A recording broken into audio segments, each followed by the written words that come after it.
Welcome back. So today I'm doing a video based on some news that just came out. The Attorney General Keith Ellison just tweeted out today that he is calling on President Biden to cancel federal debt to the tune of $1.7 trillion. He further goes on to say, let's do it and give us all a lift. I have several problems with this. And first and foremost is the damage and harm it's going to do to the young Americans that are just graduating and about to enter the workforce. Now, on the surface, this might sound like it's actually doing them a favor, which is how he spins it, and that's what I have an issue with. If you have student debt, if you have loans, sounds great to have it wiped out. But what they're not telling you is what's the cost. See, the piper always gets paid. And there are two things that you have to be aware of. First, when we wipe out $1.7 trillion of debt, we're going to have to print that money to pay that debt. So the consequences are going to be, number one, higher taxes in your future earnings over the next 50, 60 years of your working career. Two, and this is the hidden tax that nobody tells you about, is the impact it's going to have on the current savings you have, future savings you have, future earnings in your paycheck, any inheritance that you may receive over the next 50, 60 years.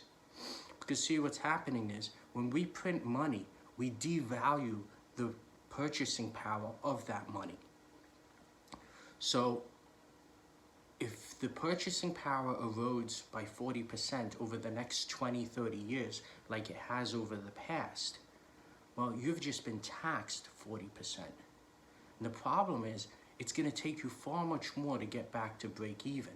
So what it's costing you is far greater than what it appears to be saving you. Let me explain. If you lose 50% in the value of an asset, you now have to earn 100% just to get back to break even.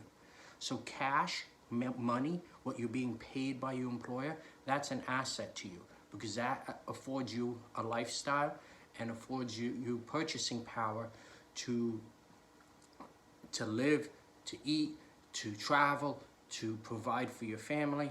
Well, if they are going to erode the purchasing power of that paycheck, then you're being taxed without being told. So when they say, let's cancel $1.7 trillion of federal student loans, where's that money going to come from? And how unfair is that this is going to be saddled on the backs of working Americans? And here's the irony. College graduates, meaning the people who are getting this debt canceled, college graduates are the highest paying and highest earning members of American society. Highest paying taxpayer is what I meant to say.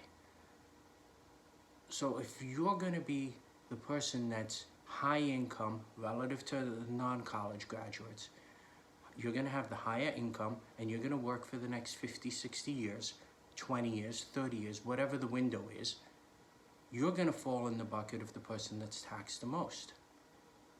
So why does this make any sense? And what about the students that did pay back their loans? And what about the students that got part-time jobs and worked their way through college? What about the families that sacrificed and paid for their children? Those are all working Americans, people who've worked hard. Now we're saying, I'm going to cherry pick and say, oh, well, some people, they don't have to be responsible for their loans. We'll just wipe out their debt so that they have more spending cash because we've driven the economy downwards by creating this inflationary environment and we need a stimulus. And when they spend more, that will create stimulus. This cannot be more irresponsible. See, I don't know if Keith Ellison has a negative IQ or he's just happy to trade the future well-being of young Americans for political votes. But this is absolutely asinine. I actually invite Keith Ellison to have a debate with me if he even took Economics 101 and got a passing grade in it. because I don't see how anybody who's not an imbecile can make a statement like this. This is absolutely atrocious. So my message is to the young Americans who are out there voting. Don't be bamboozled. Understand what they're promising you. If they tell you we'll wipe out your student loans, be like, great, that sounds awesome. But what's the cost? There is a cost. And it's going to come out of all your future W-2s, all your future earnings, and it's going to devalue all your future savings, all your future inheritance, all your existing inheritance, because when they print that money, it's going to erode the purchasing power of that money. We've already seen mortgage rates go from 2.5% for a 30-year fixed to now approximately 5.5% for a 30-year fixed. Well, for most first-time home buyers, most of their mortgage payment is the interest portion of the loan, and there's a very small portion that's going to principal. So you just, in essence, doubled what it costs to own a home, because their interest payment is now double what it would have been a year ago.